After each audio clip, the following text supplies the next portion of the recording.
This is Danny Bilson and Paul DeMeo. And this is the last episode ever made of The Flash. We decided we would talk through the last episode and kind of talk about the whole series in this 42 minutes. You can play this podcast along with the trial of the Trickster. And we'll just talk about our experiences and how much fun it was doing the Flash show some 15 years ago. As the show opens up, everybody who made the show is in it. We just passed our editorial department, all those guys in hats who don't look like they really should be there. That Asian guy there is one of our editors. The guy next to him, she was an editor. And then here comes Julio and Barry. But just about everybody in the crowd was the post-production team on the show. And here's Richard Belzer. I think this was his first TV series role. We had worked with him before in a little movie we made for New World called The Wrong Guys, and he was a good friend of ours. And I do believe this was his first recurring role. Of course, since Homicide, he's been on TV for about the last 10 years, I think, consistently. Right. And he made several appearances on the show as the bitter and acerbic commentator from television, Joe Klein. Right. Who was named after an old guy from the 50s and early 60s named Joe Pine, who was this acerbic talk show guy. Channel local 13 guy. I don't or know, something. maybe it was just in L.A.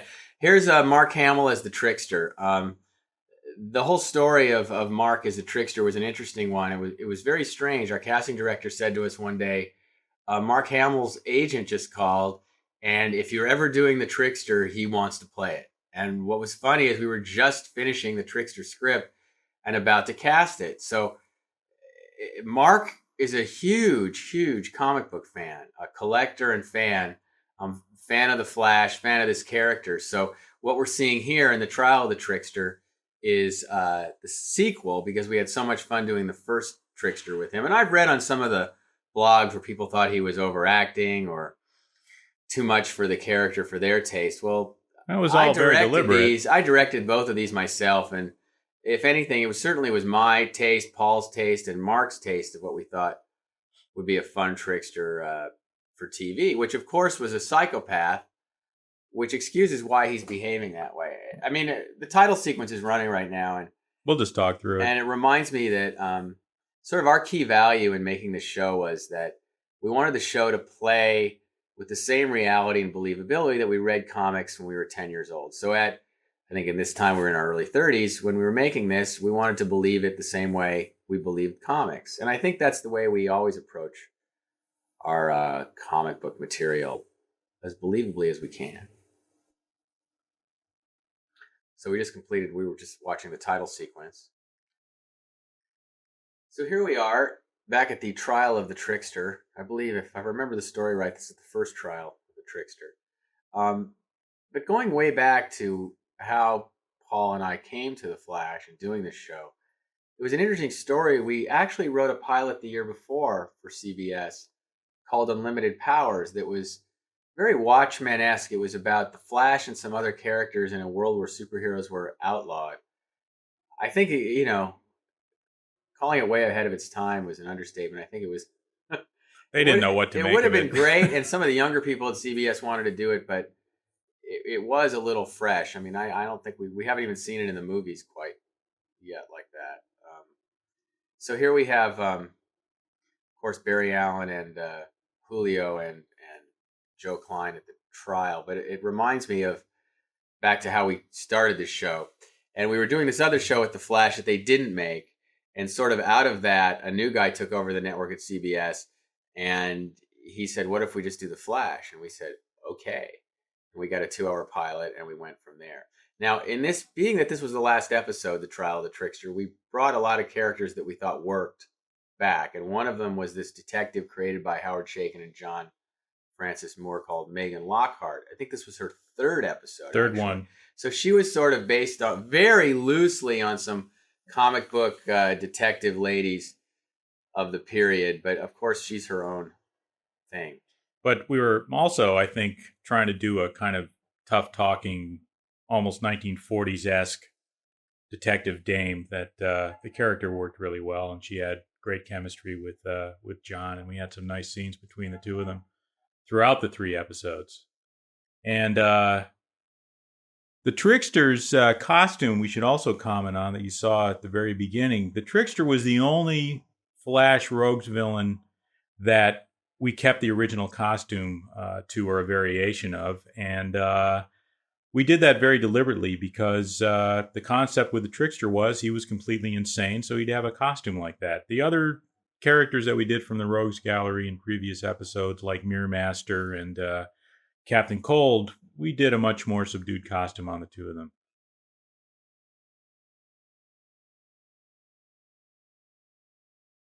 Now here we have the Trickster. We're in the courtroom now, and the Trickster's on trial. Now, again, this isn't the last episode. There's all kinds of little anecdotes. Like this woman here who was playing his attorney was a good friend of John Shipp's, who they had done soap operas in New York with years before. I can't remember what soap it was, but I know they were on it together for years. Her name was Marcia Clark. Parley Bear is the judge. Yep. But really, these Trickster episodes were completely driven by Mark's energy. Whether you, which is, well, the fact that he's wearing the costume in court is pretty crazy unto itself. These scenes were also extremely difficult to shoot because I used to say whatever has a lot of elements in it, that's not just people talking. And as you'll see, there's a lot of gags and things that happen in this courtroom because the Trickster has tricks. And on a television schedule, it's very hard to sort of pull all these beats together.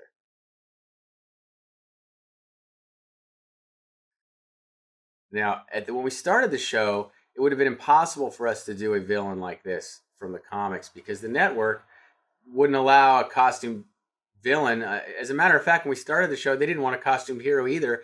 They thought the Flash should be in a some sort of sweatsuit with high-tech tennis shoes with LEDs on them. We actually had Dave Stevens, the artist of the Rocketeer comic, at the time, draw a Flash suit that was a little more predatory and threatening. A little darker, a little edgier than the comic one. We made the yellow boots red, dark red. It was more of a blood red color, and sold it to them with the art. And then, of course, that suit was built. And I understand that some elements of that suit actually went back and affected some of the comics and how the Flash was drawn after that. Now, we always tried to use color in the show, which I thought worked really well. As far as obviously it comes from comic book color palettes, but it wasn't unbelievable color except in the windows where we put the color lights. But the idea is that it sort of created its own reality and let everything that happened in the show tonally exist in its own reality, a different place other than here, a place where I think it was more believable. Most things are believable except that waiter's hair who was walking around. He was actually the music coordinator. Later on the Sentinel, not on the Flash. He was, I think, our assistant on the show. Right, but Brad Seavey, who played the waiter, we also recalled a joke from the pilot where he played a waiter who came in and asked Barry if he wanted another plate of food and did the same gag for the last episode. Now, this restaurant was on a corner that we must have made 5 different restaurants, 20 different locations. It was all in the back lot at Warner Brothers. And one of the reasons we were able to produce the show was we had control of the back lot. We could leave it dressed and painted every day of every week. We didn't have to sort of set it back for another show to come in there and then redress it for the Flash because our city, Central City, had its own look. And, of course, we chose Central City and Barry Allen from the Silver Age Flash, and we adapted Tina McGee from the Wally West Flash. But I think that Barry Allen was the Flash we grew up with, and that's why we chose to go with him. I think when we did the show back in 91, Wally West had only been around for 3 or 4 years. And now we have the Trickster stressing out in jail doing a cat's cradle, trying to talk to his attorney, and he's not in costume. You know, all this stuff was very influenced by the comics of the 80s, the Killing Joke in particular, and Arkham then, Asylum. Of course, Mark went on to do the voice of the Joker on the Batman TV cartoon series. And here we have Murphy and Bellows, our local cops. A lot of our characters evolved out of we would have them in one episode and we liked them, so we'd bring them back. And these two guys actually were in the pilot and became regulars who worked every week because we thought they were kind of funny and unusual. Biff, the taller one, was an old stand-up comic who had worked with us in the past on a little movie we made called Well, and Trancers and The Wrong Guy. Some of the stuff we had done before The Flash. And the other cop, Vito D'Ambrosio is his name. Vito actually played, we met him when we did the pilot for The Human Target, another one of our series that went about 6 episodes, but he played the contract killer on that show, and we enjoyed working with him. And when we were casting for the part of Tony Bellows, we thought of him.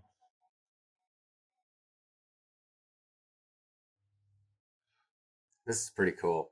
We're looking at a scene here where the Trickster gets all these love letters and then puts them together to form a message. Because in this episode, the Trickster realized that he's got a groupie who's just about as crazy as he is. I have to give a lot of credit to Howard Chaykin and John Francis Moore. I believe that they wrote 7 episodes. I'll get you out, prank. Prank, he says. And they, coming from comics, they brought a lot of sensibility that normal TV writers would not have brought to this piece. I mean, come on, the Trickster now getting all dressed up and looking like a nice guy. I mean, I don't think that a lot of other writers could have even dealt with the material of the Trickster. Now there's Gloria Rubin. Right, Gloria Rubin, who played Julio's girlfriend on the show, I think went on to have a big career on ER and beyond.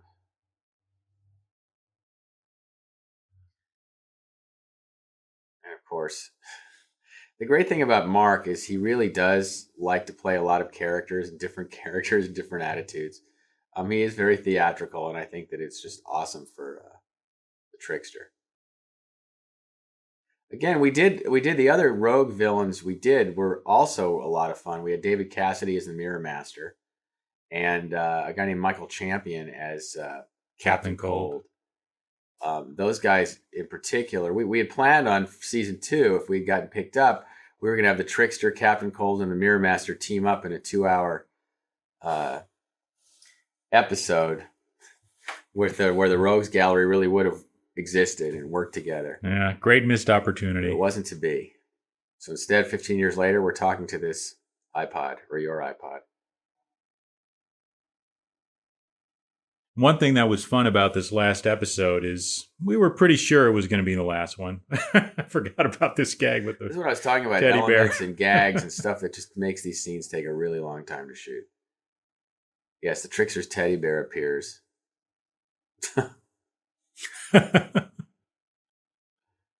Even the gas masks are in Trickster colors. It was very a small anecdote. Mark at the time had a daughter who was about 5 or 4. And she came out of the makeup trailer once with that colored spiked hair because she wanted Twix to have. It was extremely cute. And Hamill was walking around with his 5-year-old daughter with the matching hairdo. Oh yeah, they're releasing laughing gas. I forgot about a lot of these gags. Right. I mean, I think the good thing is unlike the old Batman TV show, we might have done laughing gas, but he's got a gun with bullets. And they shoot people. And he's wounded, but he's still laughing, so. That's right, he dies laughing. I forgot about that. Now, I have to say the old cliche that this really was a lot of fun to me.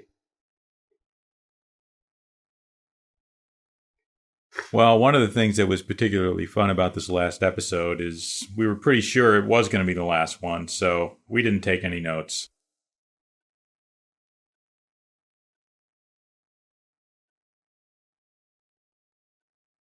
Well, that's Mike Genovese playing... This is Act 3 after the... Oh, there's Gail Hickman right there. And who's Gail Hickman, Paul? Gail Hickman was our writer-producer on the show, and his daughter, I think that was his daughter with him, right? I believe so. That was his daughter, Kristen, with him. Gail went on to co-exec produce on The Sentinel with us for the first few seasons. Now, this set, Clark's Toys, is actually the same location where they were eating in the previous act, where everything was painted blue and it was a restaurant. Stripped all that out, painted it, turned it into the entrance of the department store with an interior you could walk into. Yeah, we reused these sets a million times.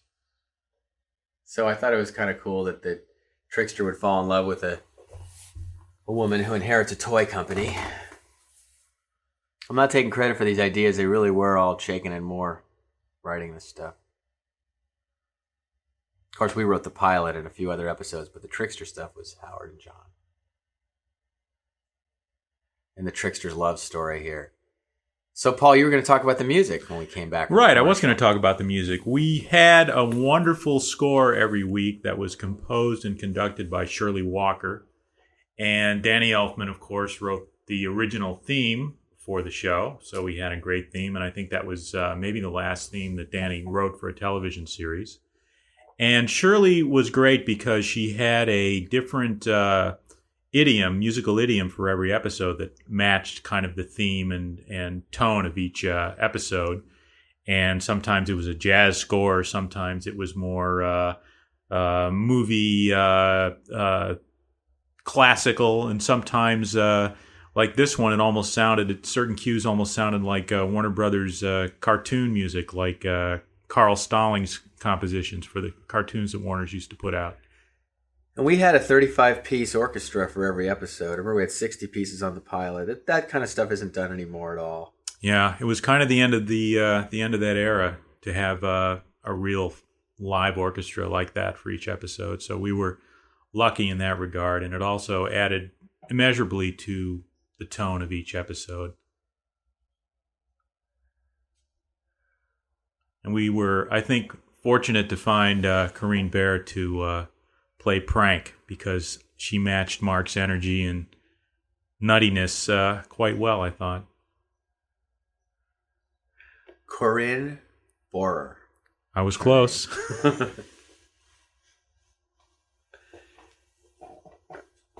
Yeah, when you get to the last episode, and you kind of pretend they're not watching and you do what you want. One does what one wants, I guess. But this stuff was there's a lot of production here for TV. I think I'd be surprised how many shows these days have this much production. I'm sure there's a few, but this was really a lot of production. Well, this episode in particular, we really pulled out the stops with the props and everything else. Perfect. And of course, he'll turn this into his Trickster scooter of some kind. A little help from the art department. This show, it's hard to look back on something 15 years ago and think it was a high point of creative. But I think that The Flash, the DC Universe, the stuff we were playing with here, and that we didn't really have any sense of what we couldn't do or shouldn't be doing, contributed to us doing something that at least I consider special. It was special for me. Infantino Hotel, of course, named after Carmine Infantino. My turn on this pronunciation. Now, in any TV show, you repurpose sets. Megan Lockhart's office, I think this set was used about 20 times. Now we see our Barry enters, and we see, she knows who he is, so he can do a flash effect without the suit. Those are pretty rare. But even looking at that effect there, I have to say, I thought it looked pretty neat. Mainly because creatively it looked a lot like the comic. Even in a city view, we have colored lights out the window to sort of set our own rules of reality.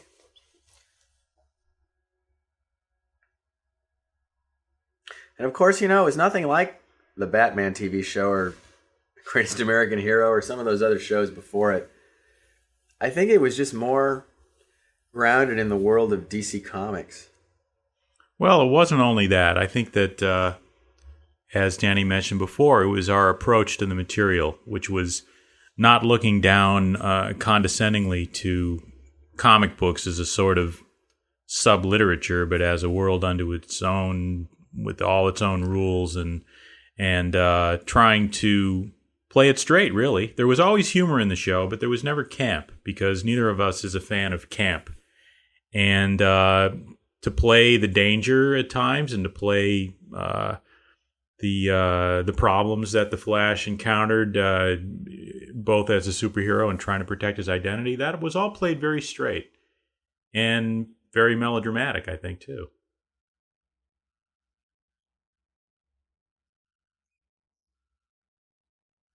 course, in any of these shows, the human story is more important than the crime story. I think we were maybe at 50-50 on this show.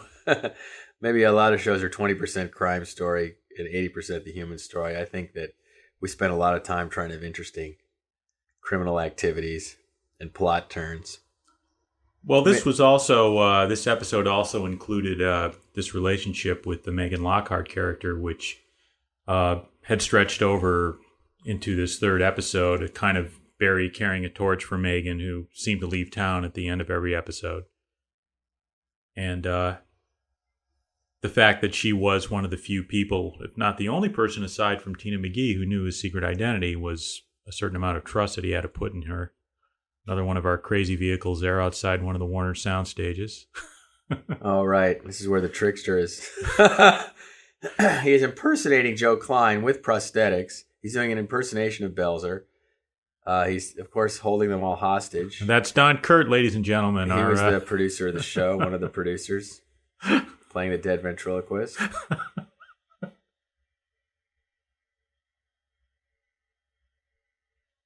Yeah, I don't know who was doing this stuff on TV. This is really right out of the comics.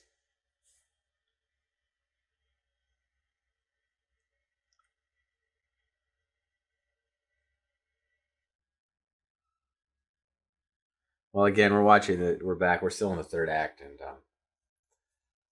Julio and Barry in the lab. And again, every time I see the lab, if you look at the colors, right, I just think it allows what's going on here. Now, the lab and the exterior of the Central City Police Station, when we did the pilot, we actually shot those downtown or actually in Vernon. And then it had been a candy company, I think. What was it candy called? Factory. Palmer Candy Company. Really? I think they made chocolate Easter bunnies there or something at one time. And we recreated on the back lot the facade of the building, which was one of the first major facades they'd put up on the back lot in a long time, and it's still there, which kind of gives us a kick every time we go on the lot. Actually, it's the ER set. It's been the ER set for about 12 years. So we built it for 1 year as our police station, and I believe it's the hospital exterior for the ER set. There's an elevated train that runs over it and stuff like that. And I hear the Trickster appears in his next costume, which is his armored Trickster outfit. Again, a lot of stuff for a TV A lot episode. of thought in this particular episode. The props were great. A lot of stuff.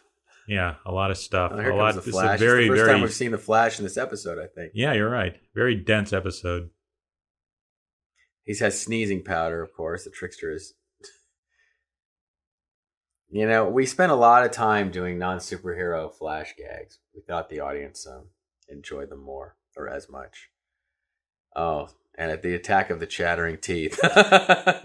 Well, I do remember shooting this and having Joyce Heiser, the actress, on her back with all those chattering teeth all over her. I think it was getting really kind of freaking her out a little bit. And they escaped the TV studio, yet to another complicated gag. Again, I'm only saying complicated gags for a television show. I mean, in features, this is not such a big deal. But with the amount of time you have to do a TV show, and to have all these props and paint them and shoot them and do the gags, and I believe this gum truck is about to, is the mother of all bubblegum or something? Yes. Right. This is actually shot at Warner Brothers between the stages. And I think it is fair to say that nobody was really doing anything this elaborate at the time on television. Because we just didn't know any better. That's right. That actually looks pretty good. The Flash even is got now some, stuck in the even bubble got gum. some bubbles going Now, we on would there. do that stuff. You pretty much kill a $25,000 Flash suit when you did that, but it was the end of the year, so I think we were okay with it. Of course, this would have been one of our stunt doubles in the suit at this point, but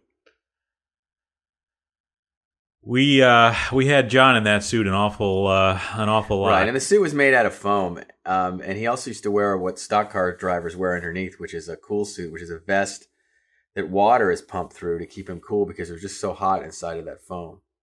You have to wear the foam for hours at a time. The whole mask has to be glued onto his face.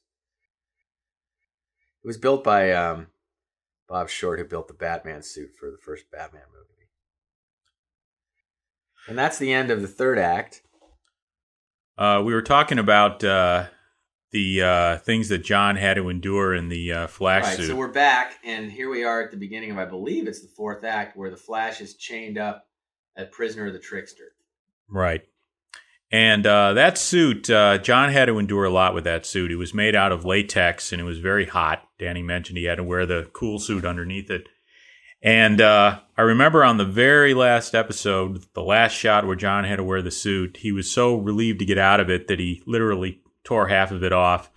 And Mark, who is an inveterate collector of pop culture items, ran over and picked up one of the earpieces off of John's suit, the little wing thing that goes on the cowl. Mark eventually got one of the entire suits, as well as he kept his Trickster costume, which I guess is on display somewhere in his house. I think it's in his attic with all his stuff. But he, again, Mark's a huge collector and comic book fan, so he continued to collect through working on this show. Boy, back in 1991, it was a big deal to put up those 9 screens and get all that to work. This is like that. Now it's nothing. This is his brainwashing sequence. That's right. He's going to turn the Flash into his own sidekick through through all this 1960s brainwashing propaganda. It's obviously Manchurian Candidate type Manchurian stuff. Candidate meets Clockwork Orange meets DC Comics with the Trickster. In the end, again, as far as production goes, all of these things had to be made in these 8 days and put together for this. And he will fall under the spell of the Trickster. So back to him, John Wesley Shipp, and how he came to the show. We met him for the first time in casting for this. We thought he was terrific. We took him, and Richard Berge, who became the Sentinel later on, was another choice of ours for the show. And we really couldn't decide, and the network chose John.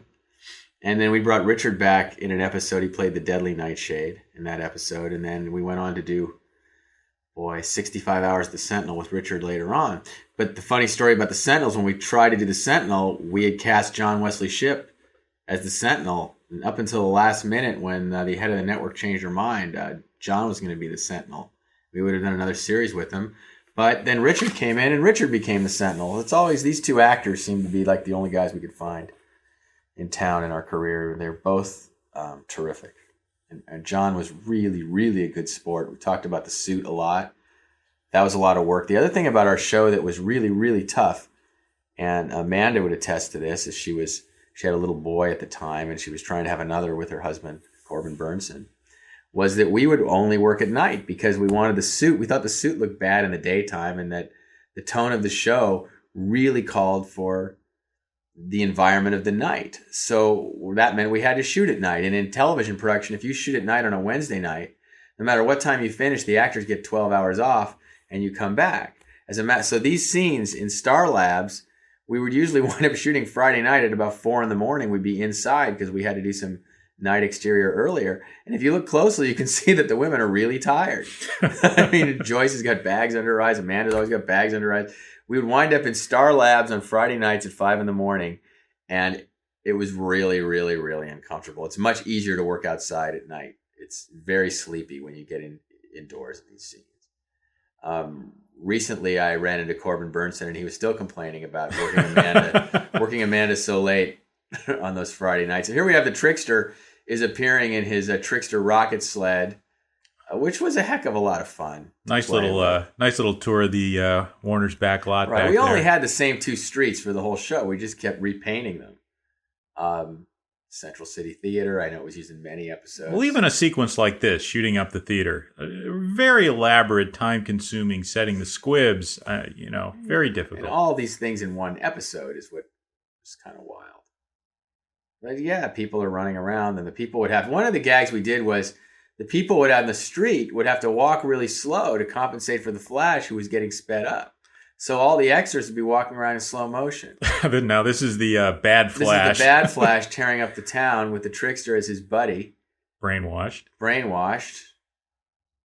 course, the wrench is smoking. He doesn't care. He smashes the police car. Here comes Bellows and Murphy. They can't believe that the Flash is turned against them. And of course, what you'll find, he's got Trickster boots. What you'll find is that if you look closely at these scenes, everybody looks really tired. The Chinese restaurant there, it says Yang Chow in the background. It's actually a restaurant in downtown LA where during the time of this show, we used to eat a lot and we were on location scouts. There's a little tidbit of irrelevant trivia in every bit. And this is a pure, like, silly vaudeville thing with the Trickster's going to throw dynamite, lights it on the back of his engine, which had to be built and rigged with gas and flame. And and the Flash is acting really silly. We blew up a lot of cars in this show, too.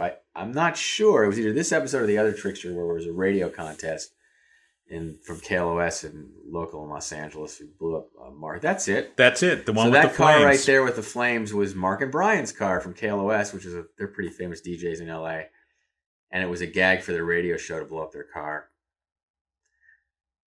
And the show, that scooter is pretty cool. I forgotten how cool it is. It's only cool to me because it looks like something that would have been in a comic in the 60s. Another little bit of trivia, as we mentioned, that Dave Stevens, who created the Rocketeer comic book, redesigned the Flash suit. Dave also designed the Central City badges and patch, the insignia for the Central City. I forgot that. Yeah. And of course, another funky car. And all the tricks. Again, I'm looking at this scene in the alley where Prank is just driven up. And I've said it about 20 times, but the colored lights, in my mind, allow for this kind of mania and for it to be believable in its own reality, which is the trick when you do this stuff. Is that, yeah, they're acting silly, but they also have to have a certain amount of danger in what they're doing. Now, back at the police station, we didn't talk about him, but Lieutenant Garfield, played by Mike Genovese, was another character who I believe was written into the second episode, and we liked him. We thought he was good, and so we bring him back, and bring him back, and bring him back, and next thing you know, he's a regular on the show. Julio was written as a Hispanic character by the name. And what happens to us a lot of times is we just wind up with the best actor. Whoever plays the part winds up getting it regardless of color. I think when we did the Sentinel later on, the sidekick we thought at one time was white, then he was black, then he was white again. It really didn't matter to us. It's just about the character. And here's the Flash defacing the Central City sign. Now the opticals, we always had to do all our opticals on film because they, even back in 1990, the head of post-production was saying one day we're going to be in high def, and the film was going to translate to high def. So our opticals actually pop a little bit because they're not video and they had to go back to film. And these are very, very early digital effects. Some of the first digital effects ever done in television, I'm pretty sure, I'm actually positive, done with the Post Group in Hollywood. Flash running around was a digital effect. But again, it had to be composited back to film. Okay, I think this is the last act. All right, we're back for the last act. We're in Star Labs, and Tina McGee is watching Joe Klein on a TV. Again, as I said before, it's probably 5 a.m. on a Friday, and these poor women are just desperately trying to get it done.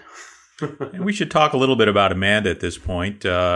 She had been on Max Headroom, which was a show that we both really enjoyed and really liked. And when she was put up for consideration for the part of Tina McGee, I remember the first time we met her was in our office at Warner Brothers, and we were all kind of, first time we'd all sat down and talked about the show, and she'd read the script, and we all got along immediately, which was great. And she was really a pleasure to have on the show and had great chemistry with John and was a good sport because, like Danny mentioned, we put her through a lot. Difficult hours while trying to look after her family, and she was a good sport about it. That's acting.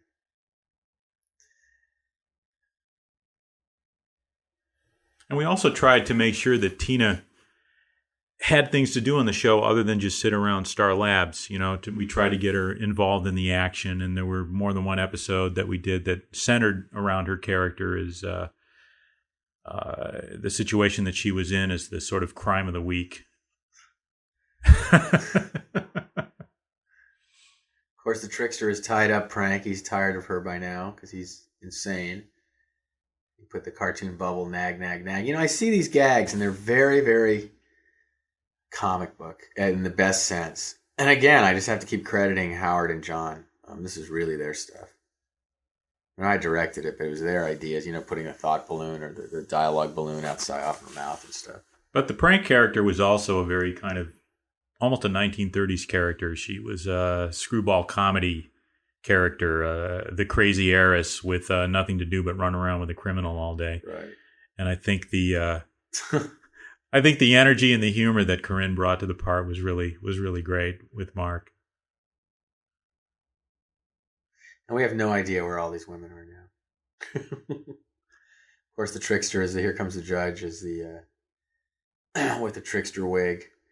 He's got a for some reason he's got a blindfolded polka band in there, and I don't know why. A blindfolded polka band. These are not easy to come by, folks. And he's going to put everyone on trial who's done anything to him. Right. He's got the lawyers and he's got the judge on trial.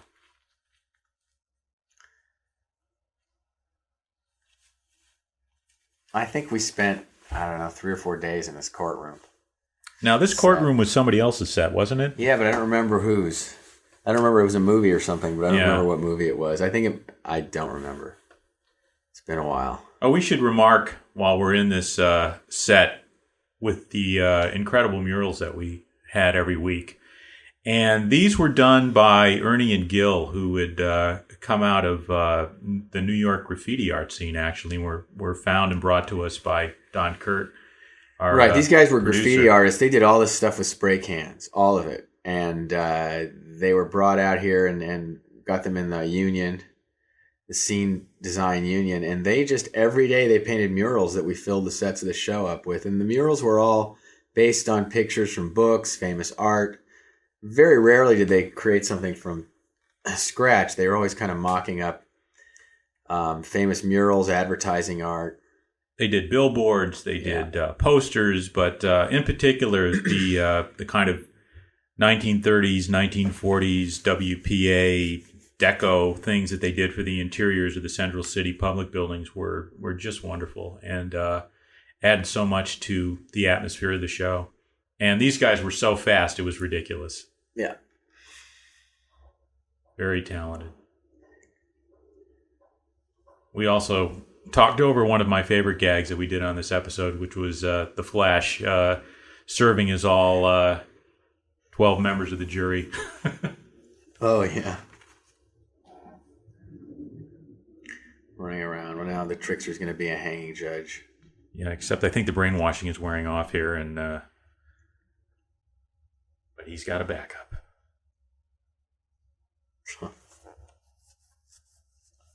Yeah, the Flash is coming out of it here. Just in time to end the series.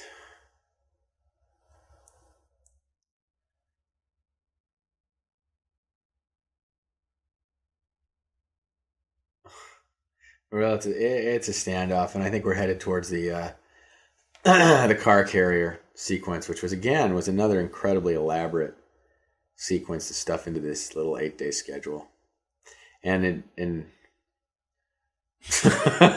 Trickster just did a header off the bench, off the bench as the judge. And Tina McGee is getting through to the Flash. I'm sure this is an emotional plea based on their deep relationship, which we never consummated. And were they friends? We touched on romance a couple of times. I think back in those days, moonlighting was the hottest show around, and the big rule was don't have them get together or you're going to ruin the relationship. So, and that's probably true and would have been true of this. So Tina and Barry, except for a few little near misses, they were never really romantically involved. But I think you might have felt the tension, hopefully, a little bit of romantic tension underneath it all. And if the series had continued, who knows where it would have led.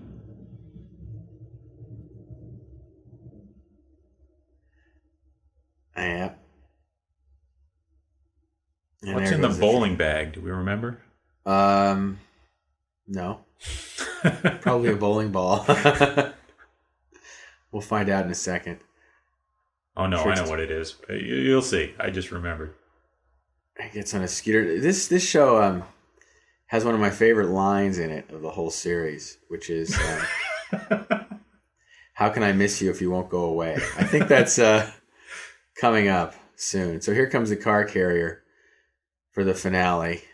She's brought it for him. She's had the entire thing painted as not just a Trickster mobile, a Trickster car carrier with circus-colored cars on it. I keep saying this, but again, for television, this is a lot of work. A lot of work. And we just didn't know any better. We were young. We hadn't made any shows before. This was our first, and we just tried to do everything. And this particular sequence, which Danny directed, of course, is one of the, if not the biggest single bit of business that we did, certainly since the pilot. It's pretty damn elaborate, and it was a good way to go out. It was also the last...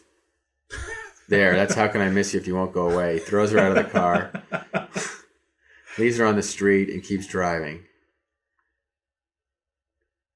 And the cops can pick her up just to close the loop on that character. But once we get to the car carrier dropping cars, that was the last thing we shot of the first. Actually, it was the last thing we shot. This sequence here was the last night of the series. Where was it? Somewhere downtown LA. Take it. A street we could close off and do something as ridiculous as this sequence of dropping cars. Now, I have to say, I just saw the $100 million version of this sequence in Michael Bay's movie The Island, where they were dropping stuff off a truck, and it's quite elaborate. Car release, of course. Every car rigged with a explosive charge. Ba-boom. Blow the flash through the air. Yeah, this is kind of big. Kind of big. And again, all this was done in one night. The last night. I remember in the last shot, you'll see the sun was coming up, so we actually had to paint the sky black.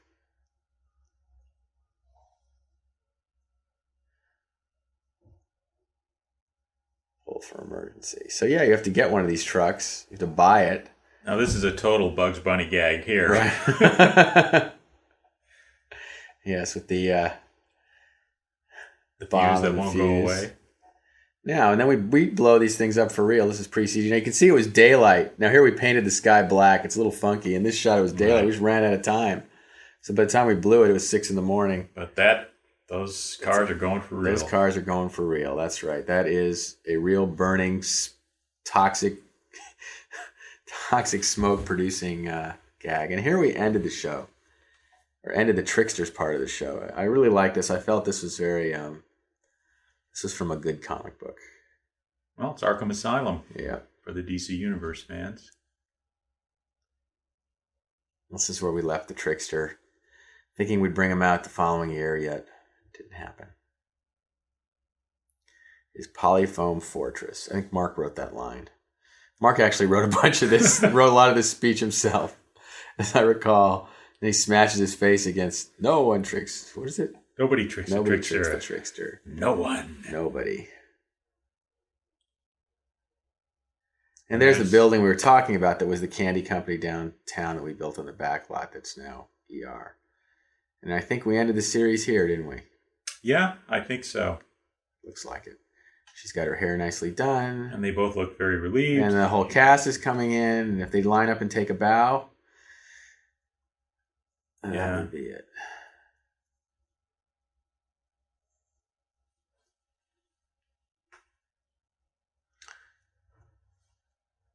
Yes, I believe this is the last we see of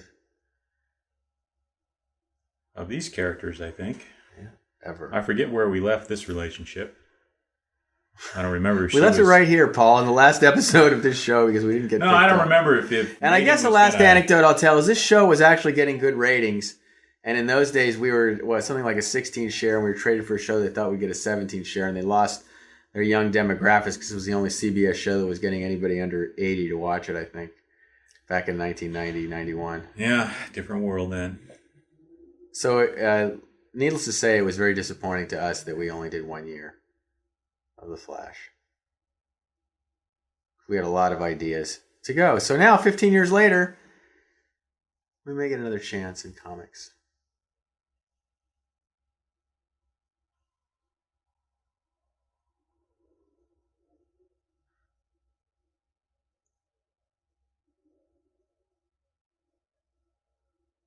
Anything to add here as The Flash goes out, Paul? Yeah, I think we need to make a comment on the very last shot when it comes up. Oh, right. The very last shot of this show is us, which is a funny way to go out. I believe we are the crewmen putting the Central City sign back on Central City. Of course, he gets a kiss and he has to go back to work, just like any good hero. And this is the end of the series right here. And there we are. That's Danny on the right and me on the left.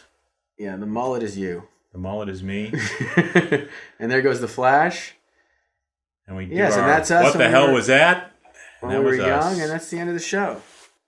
I think it's a good time to talk about some of the other episodes that we particularly liked. I think, just looking back, without sort of combing through the list, but off the top of my head, certainly enjoyed the Tricksters and Captain Cold and the Mirror Master, like we talked about in the pilot. I think there were some other ones that were particularly good.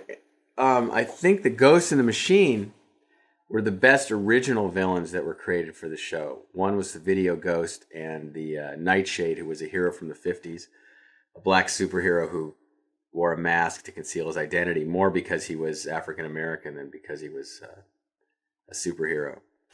And that's the end of our commentary on the Flash series, encapsulated in the Trial of the Trickster episode. Anybody who downloaded this, thank you.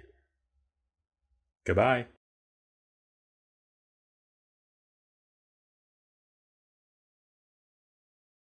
As always, follow us on social media, subscribe if you haven't yet, and thanks for listening.